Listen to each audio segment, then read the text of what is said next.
இனிமேல் என்ன பண்ணுங்கன்னா, எப்பெல்லாம் தியான யோகாலாம் பண்றீங்களோ இல்ல நார்மலா இதுக்குன்னு தனியா டைம் எல்லாம் ஒதுக்க வேண்டாம்.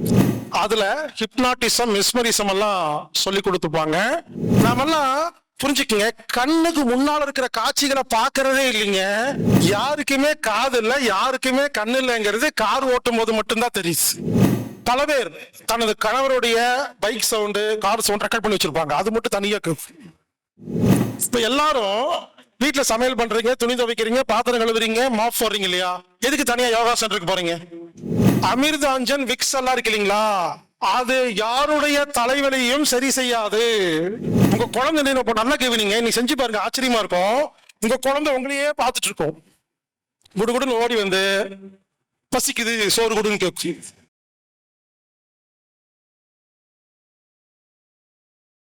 சிம்பிள்ங்க. இனிமேல் பழைய தியானம் யோகா எல்லாம் பண்ணுங்க. நான் சொல்ற மாதிரி இனிமேல் எக்ஸ்ட்ரா பண்ணுங்க. இனிமேல் என்ன பண்ணுங்கன்னா, எப்பெல்லாம் தியான யோகா எல்லாம் பண்றீங்களோ இல்ல நார்மலா இதுக்குன்னு தனியா டைம் எல்லாம் ஒதுக்க வேண்டாம். பஸ்ல போறீங்க, கார்ல போறீங்க, திடீர்னு என்ன பண்ணுங்க, இந்த வினாடி முதல் 10 நிமிடத்திற்கு என் கண்கள் திறந்திருக்கும், கண்ணில் தெரியும் காட்சியை பத்தி மட்டும்தான் யோசிப்பேன், வேற எதையுமே யோசிக்க மாட்டேன்னு கண்ணுல தெரிகிற விஷயத்தை மட்டும்தான் நீங்க கவனிக்கணும். இத பாத்தீங்கன்னா, இந்த கொடை அதை பத்தி யோசிக்கணும். இந்த கொடையை பார்த்துட்டு அடுத்த மாசம் இஎம்ஐ கட்டணும் யோசிக்க கூடாது. இந்த ஸ்பீக்கர்னா ஸ்பீக்கரை பத்தி, உங்கள் கண்ணில் எந்த பொருள் தெரிகிறதோ அதை பத்தி மட்டுமே சிந்திக்க வேண்டும், அதை முழுமையாக பார்க்க வேண்டும். இதுக்கு யோக நித்ரா அப்படி ஒரு புக் இருக்குது, பழங்காலத்து புக். யோக நித்ரான்னு ஒரு புக் இருக்குது. அதுல ஹிப்னாட்டிசம், மெஸ்மரிசம் எல்லாம் சொல்லி கொடுத்துப்பாங்க. அதுல இதெல்லாம் இருக்கு பயிற்சி. உதாரணத்துக்கு இப்போ எக்ஸாம்பிள் சொல்றேங்க. நான் இருக்கேன் இல்லைங்களா, என்ன பண்ணணும், என் கண்ணு முன்னாடி இருக்கிற காட்சிய 10 செகண்ட் பார்த்துட்டு கண்ணை மூடிட்டு என்ன கேள்வி கேட்டாலும் பதில் சொல்லணும். இதுக்கு மேல பிராக்டிஸ் பண்ணணும். கண்ணை மூடிக்கணும். மேல லைட் எவ்வளவு இருந்துச்சா இல்லையா, அந்த மாதிரி சொல்ல புரிஞ்சுங்களா? மொட்டை மாடியில் போய் உட்காந்துக்குங்க, பார்த்துட்டு கண்ணை மூடிக்குங்க. கண்ணை மூடி நீங்களே கேள்வி கேளுங்க, அங்க என்ன இருந்துச்சு என்ன இல்ல, மறுபடி திறந்து பாருங்க, ஆச்சரியமா இருக்கு. இப்படி நாமெல்லாம் புரிஞ்சுக்கங்க, கண்ணுக்கு முன்னால இருக்கிற காட்சிகளை பார்க்கறதே இல்லைங்க. இதனாலதான் நமக்கு கவனம் சிதறல் ஏற்படுது. இந்த பில்லான்னு ஒரு படம் வந்திருக்கும். அதுல டூப்ளிகேட் பில்லா வந்து படிக்கட்டு ஏறி போவாரு. கூட இருக்கிறவன் சொல்லுவான், நீ ஒரிஜினல் பில்லா இல்ல. கேட்கும்போது எப்படின்னு கேட்கும்போது, இந்நேரம் ஒரிஜினல் பில்லாவா இருந்தா எத்தனை படிக்கட்டு எத்தனை செங்கல்னு ஆராய்ச்சி பண்ணி முடிச்சிருப்பான் அப்படிம்பாரு. சில பேர் பாருங்க, எல்லாத்தையும் கரெக்டா அப்சர்வ் பண்ணுவாங்க, சில பேர் எதையுமே பண்ண மாட்டாங்க. ரீசெண்டா ஒரு பெண்மணி, நல்லா இவ்வளவு தூரம் முடி வச்சிருந்த பெண்மணி கட்டிங் பண்ணிட்டு வந்துட்டாங்க. கிராப் வெட்டும் போது அந்த வெட்டர் சொல்லியிருக்காரு, இன்னைக்கு ஹஸ்பண்ட் உங்களை பார்த்துட்டு சூப்பரா இருக்குன்னு சொல்ல போறாரு அப்படின்ட்டு. இந்த அம்மாவும் ஆசையா வந்துருச்சு. முடி வச்சிருந்த அம்மா கிராப் வெட்டிட்டு வீட்டுக்கு வந்துருக்கு. 7 நாள் ஹஸ்பண்ட் கூடயே இருக்குது, சாப்பிடுது போகுது. இந்த மனுஷன் ஒரு தடவை கூட பார்க்கல. இங்க பாருங்க, என்ன ரொம்ப நேரம் கட் பண்ணி 7 நாள் ஆச்சு. இப்படியா? அவரு முடி இருந்துச்சான்னு கேட்டிருக்காரு. ஒண்ணு இல்லைங்க, நீங்க கண்ணை மூடிட்டு நீங்க என்ன கலர் ட்ரெஸ் போட்டு அதுவே பல பேருக்கு தெரியாதுங்க. அப்சர்வேஷனே இல்லைங்க. தியானங்கிறது அப்சர்வேஷன். இப்ப முதல் படி என்னன்னா, எப்பெல்லாம் ஃப்ரீ டைம் இருக்குதோ கண்ணை திறந்துட்டு கண்ணுக்கு முன்னால் இருக்கிற கண்ணை மட்டும் தாங்க நீங்க தியானம் பண்ணணும். கண்ணை மட்டும் ஃபேஸ் பண்ணி, கண்ணை மட்டும் ஃபோக்கஸ் பண்ணி, கண்ணில் தெரியும் காட்சிகளை மட்டுமே பார்க்க வேண்டும், அதை பற்றி மட்டுமே சிந்திக்க வேண்டும். இப்படி 5 நிமிஷம் 10 நிமிஷம் பயிற்சி பண்ணிட்டு கண்ணை மூடிட்டு பயிற்சி முடிச்சுக்குங்க.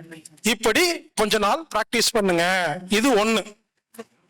அப்புறம் எப்பெல்லாம் வாய்ப்பு இருக்குதோ கண்ணை மூடி உட்கார்ந்துட்டு காதில் கேட்கும் சப்தங்களை மட்டுமே நீங்கள் கவனியுங்கள். எங்க கண்ணை மூடிட்டு அந்த சவுண்ட் மட்டும் கேட்டு பாருங்களேன். ஆக்சுவலா எல்லா சவுண்டு கேட்குங்க. நம்மளால இங்கிருந்து ரொம்ப தூரத்துல இருக்கிற சவுண்ட் எல்லாம் கேட்க முடியும்.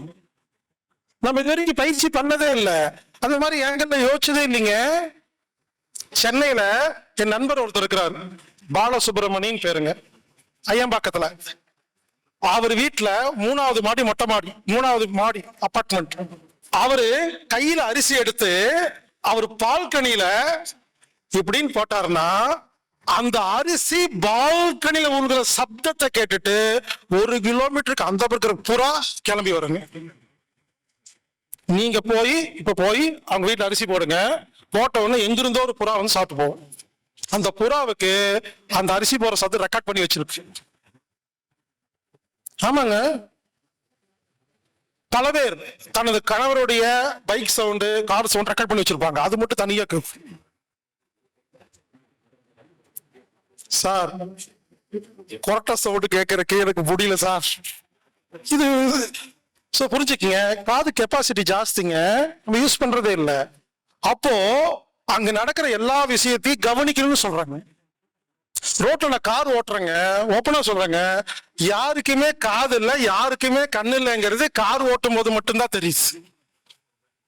யாரு எதையுமே அவங்க இஷ்டத்துக்கெல்லாம் ஓட்டிட்டு இருக்கிறாங்க. எதிரில் வராங்களா, சைட்ல வராங்களா, எதை பத்தி கவலைப்படுறது இல்லைங்க. சோ 5 நிமிஷம் என்ன பண்ணுங்கன்னா, இனிமேல் மறுபடியும் சொல்றேன், இதுக்கு தனி டைம் ஒதுக்க வேண்டாம். கார்ல போறீங்க, பஸ்ல போறீங்க, சமையல் பண்ணும்போது டக்குன்னு இப்ப இருந்து 5 நிமிஷம் சவுண்டை மட்டும் கேட்கறேன். சவுண்டை மட்டும் கேளுங்களேன், கண்ணை மூடி.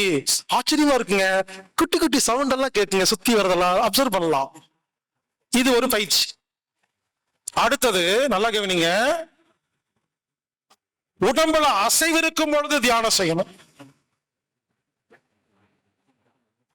அதாவது வாக்கிங் போறீங்க இல்லைங்களா, வாக்கிங் போது பொதுவாக என்ன பண்ணுவோம், இயர்போன் போட்டு பாட்டு கேட்டு போவோம்.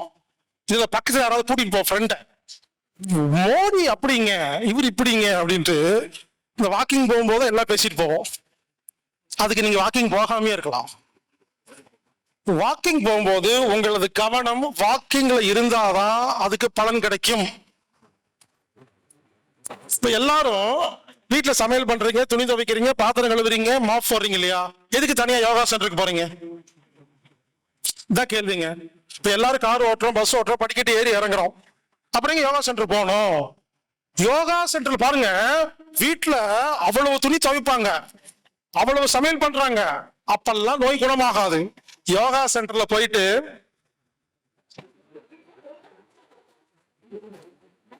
ஏன் தெரியுமா நோய் குணமாகுது?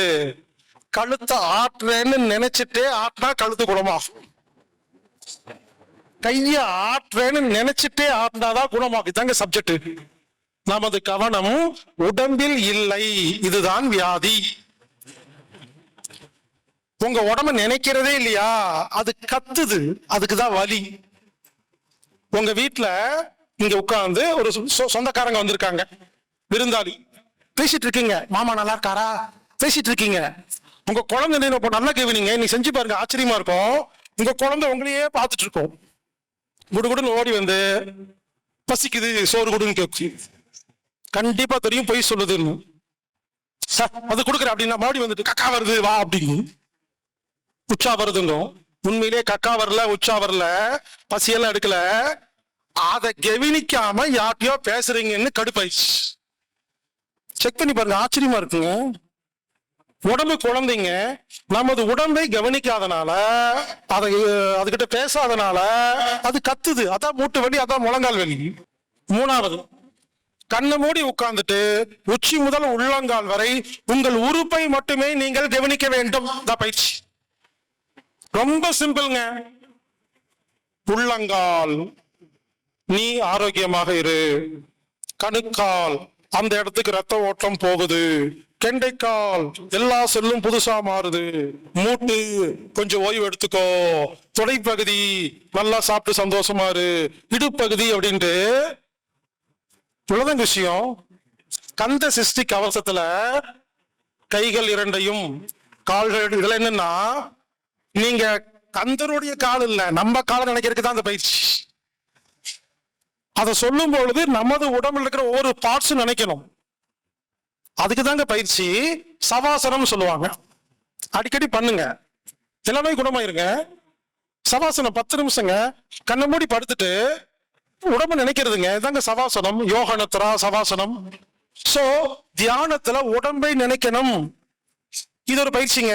உச்சி முதல் உள்ளங்கால் வரை உட்கார்ந்துட்டு உடம்புல எங்க வலிக்குதோ அங்க கவனிக்கணும். அவ்வளவுதான். என்ன நடக்குது, எங்க வலிக்குது, எங்க வலிக்கல, எங்க எரியுது, கவனிச்சு பாருங்க, சரியாயிருங்க. ஒரு விஷயம் தெரியுங்களா, அமிர்தாஞ்சன் விக்ஸ் எல்லாம் இருக்கு இல்லைங்களா, அது யாருடைய தலைவலியையும் சரி செய்யாது. அந்த அமிர்தாஞ்சன் விக்ஸ் நீங்க தடவும் பொழுது இந்த இடத்துல எரிச்சல் ஏற்படும். உடனே உங்கள் மனம் அந்த எரிச்சலை நினைக்கும். மனம் எங்கு போகிறதோ அங்கு ரத்த ஓட்டம் போகிறது, அங்கு நோய்கள் குணமாகிறது. அந்த எரிச்சலை உண்டு செய்வது மட்டும்தான் அந்த மருந்துடைய வேலை. குணப்படுத்துவது உங்கள் மனம் மற்றும் உங்கள் உடல் தான். ரொம்ப சிம்பிள். அப்ப கண்ணை மூடி உட்கார்ந்துட்டு உச்சி முதல் உள்ளங்கால் வரை நினைச்சா அது ஒரு தியானங்க. அடுத்தது பாருங்க, கண்ணால தியானம் பண்ணிட்டோம், காதால தியானம் பண்ணிட்டோம், உடம்ப நினைச்சு தியானம் பண்ணியாச்சு.